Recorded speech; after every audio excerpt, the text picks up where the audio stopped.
नमस्कार दोस्तों, स्वागत है आप सभी का आपके अपने YouTube चैनल और नेक्स्ट एग्जाम में। तो दोस्तों आज हमने एक छोटा सा प्रयास करा है कि जो आपके बिगिनर्स हैं, जिनको भी आपका बीएड एंट्रेंस के बारे में कुछ भी नहीं पता, मतलब जीरो से स्टार्ट करेंगे, उनके लिए एक छोटी सी वीडियो है मेरी तरफ से। और मैं इसमें कोशिश करूंगा कि इसमें आपको सारे टिप्स मैं इसमें दे सकूँ। अच्छा, सबसे पहले क्या था कि जब भी कोई बिगिनर कभी भी आपका बीएड एंट्रेंस के बारे में सोचता है, देखो अभी तक जो भी स्टूडेंट होंगे या तो वो पहले से क्लियर है, वो तो बहुत अच्छी बात है कि आपको कम से कम ये तो पता है कि आपको आगे जाके करना क्या है, ठीक है। और कुछ ऐसे होंगे जिनको अभी तक नहीं पता कि अभी उनको जिंदगी में उसके बाद मतलब ग्रेजुएशन के बाद क्या करना है। कुछ लोग जो हैं वो बाद में पता चलेगा कि चलो बीएड का भर देते हैं, मेरी सहेली भर रही है तो मैं भी भर देती हूँ। बट जिनको पहले से क्लियर है, मैं सच बता रहा हूँ, उनके लिए काफ़ी अच्छी अपॉर्चुनिटी हो सकती है इस बार, ठीक है। ये तो मैं इसके बारे में बाद में बात करूँगा किसी और वीडियो के अंदर। बट आज की जो वीडियो रहेगी वो रहेगी बिगिनर्स के लिए कि उनकी क्या स्ट्रैटेजी रहनी चाहिए कि इसके एग्जाम को क्रैक करने के लिए।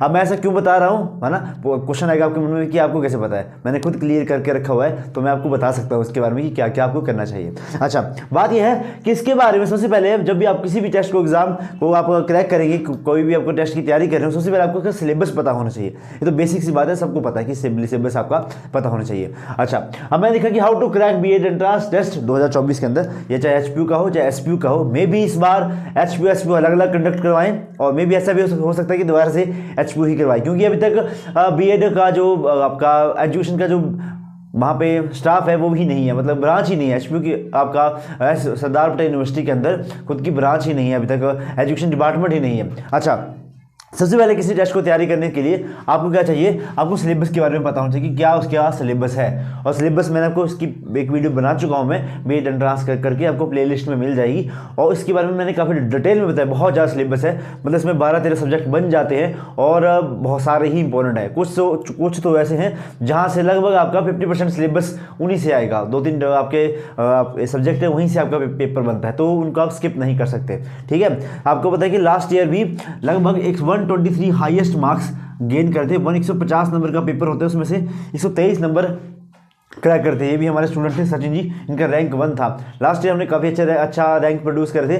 लगभग 70+ स्टूडेंट हमारे सरकारी यूनिवर्सिटी के अंदर गए, सरकारी कॉलेजेस के अंदर गए थे, जैसे एचपीयू और आपका धर्मशाला के अंदर, ठीक है। आपको पता होगा धर्मशाला के अंदर आपका 250 सीट्स और एचपीयू के अंदर आपके पास 100 सीट्स, ठीक है। ये आता है आपका सरदार पटेल यूनिवर्सिटी के अंदर और ये आता है आपका एचपीयू के अंदर ही आता है, ये आपको पता होना चाहिए। इस बार में भी इसके लिए अलग से टेस्ट करवाए जाए, इसके लिए अलग से टेस्ट करवाए जाए, क्योंकि इनके अंदर कुछ आपके प्राइवेट कॉलेज में है, लगभग ये मान के चलें 7,000 तक की रखी। इतनी ही सीटें अवेलेबल हैं प्राइवेट सरकारी कुल मिला के। सरकारी सीटें आपका 350 सीटें और बच्चे कितने फॉर्म भरते हैं, लगभग लास्ट ईयर भी 22,000 लोगों ने फॉर्म भरा था। इस बार अलग अलग हो तो ये आंकड़ा 22 से 25,000 तक भी रह सकता है। और मे भी इस बार ऐसा भी हो कि इस बार लास्ट टाइम आपका बीएड एंट्रेंस हो रहा हो, ये भी अब हो ऐसा भी हो जाए तो ये भी आपका संभव है। और भी बहुत सारी बातें हैं तो आपको बीच में मुझे आपके साथ करनी है कि इस टेस्ट को क्वालिफाई करने के लिए क्या करिए। तो मैंने बेसिक से बता देगी क्यों टेस्ट की क्वालिफाई करना है।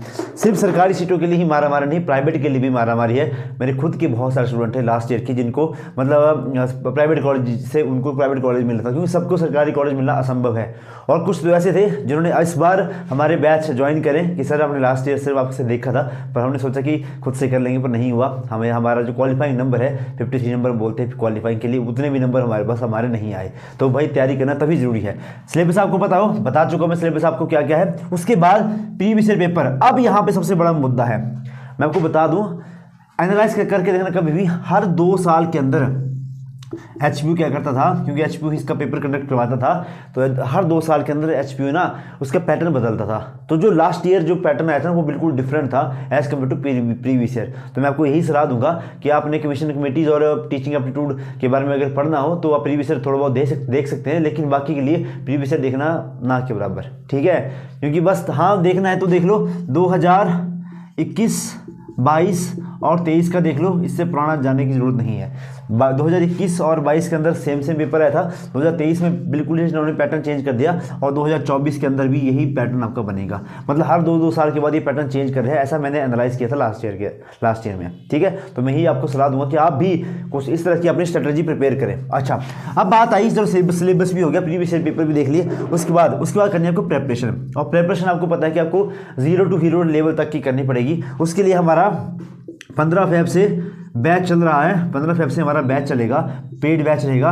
1999 उसकी फ़ीस है और एग्ज़ाम तक फीस आपकी 1999 ही रहने वाली है। हमारे पास बहुत स्टूडेंट फर्स्ट बैच में एनरोल है और कुछ स्टूडेंट हमारे सेकंड बैच में भी एनरोल हो रहे हैं। तो जिसको ज्वाइन करने को डिस्क्रिप्शन बॉक्स में लिंक है, उससे थ्रू आप ज्वाइन कर सकते हैं। और एक नंबर लिख देता हूँ 98 178 92 728। इस पर आप मुझे व्हाट्सअप करेंगे सर हमें पेड बैच ज्वाइन करना है, हमें ज्वाइन करवा दो। या फिर हमारे कुछ फ्री ग्रुप्स भी चलते हैं, उनमें भी ज्वाइन होना होगा तो डिस्क्रिप्शन बॉक्स में लिंक मिल जाएगा उनका भी, तो उसके थ्रू आप भी हमें ज्वाइन कर सकते हैं। अच्छा ये बात हो गई। अच्छा उसके बाद आएंगे मॉक टेस्ट। ये मॉक टेस्ट हम बाद में बनवाते हैं और बाद में ही आपको देते हैं कि किस तरह से क्या करेगा, ये इसमें इंक्लूड नहीं रहते हैं। और अच्छा उसके बाद गाइडेंस सबसे ज़्यादा महत्वपूर्ण है। किसी भी टेस्ट को क्वालिफाई करने के लिए अगर आपको कोई गाइडेंस प्रोवाइड करवा दे, उससे बेहतर चीज़ कुछ नहीं हो सकती। ठीक है, मतलब पाथ मतलब ये तो पता होता है कि हमने पढ़ना क्या पढ़ना है, क्या सिलेबस सबको पता होता है, लेकिन क्या पढ़ना है, क्या छोड़ना है, कितना पढ़ना है, ये बताने का काम करेंगे हम आपको प्रॉपर गाइडेंस प्रोवाइड करवाएंगे। और एक हमारी प्लेलिस्ट बनी है, मैं इंटरेक्शन विद टॉपर करके, उसमें मैंने आपको जितने भी मेरे क्लासमेट्स थे जिन्होंने एग्जाम क्वालिफाई किया था, मतलब मैं रैंक 1 रैंक 2 रैंक 3 समथिंग थे, उनका मैंने इंटरव्यू कंडक्ट करवाया था, तो उसको भी आप देख सकते हैं। बाकी मैं तो हूँ ही हमेशा आपके साथ तत्पर।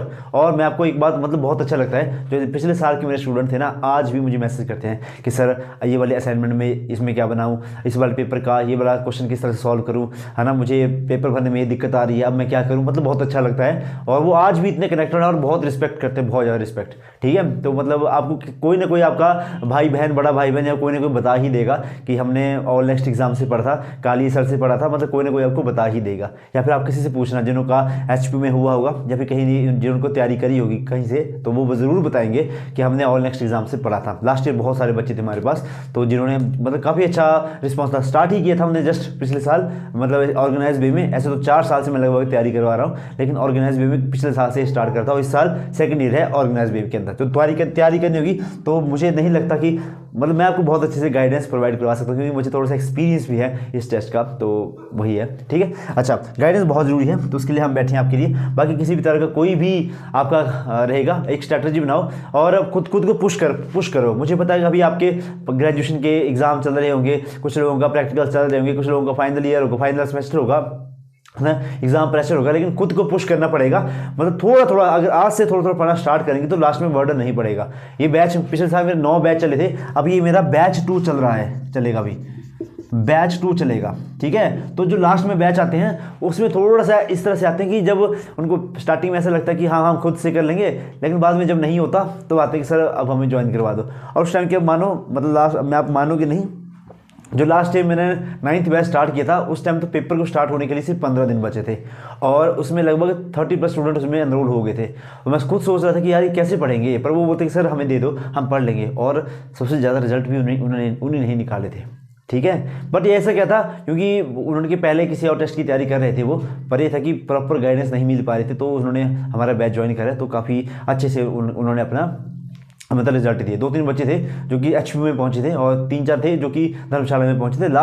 लास्ट बैच के ही मैं इसके बारे में बात कर रहा हूँ। ठीक है, तो आप में से भी कुछ हैं जो कि ज्वाइन करेंगे तो बता देना, ये हमारे पास नंबर रहेगा, इसमें आपको कहना कि BEd एंट्रांस के लिए हमें ज्वाइन करना, मैं आपको करवा दूंगा। बाकी किसी तरह की कोई भी जानकारी चाहिए होगी BEd एंट्रांस के रिगार्डिंग, तो ऑलवेज देयर फॉर यू। आप इस पर हमें मैसेज कर सकते हैं कि सर कुछ भी कर सकें, तो मैं आपको कुछ ना कुछ अच्छा ही हेल्प दे दूंगा। ठीक है, तो आज की वीडियो को यहीं पर समाप्त करते हैं। प्लीज़ वीडियो को लाइक करें, शेयर जरूर करें इस वीडियो को प्लीज़। ठीक है, और धन्यवाद आपका, और आज की वीडियो को यहीं पे समाप्त करें। धन्यवाद, जय हिंद, जय हिमाचल, वंदे मातरम।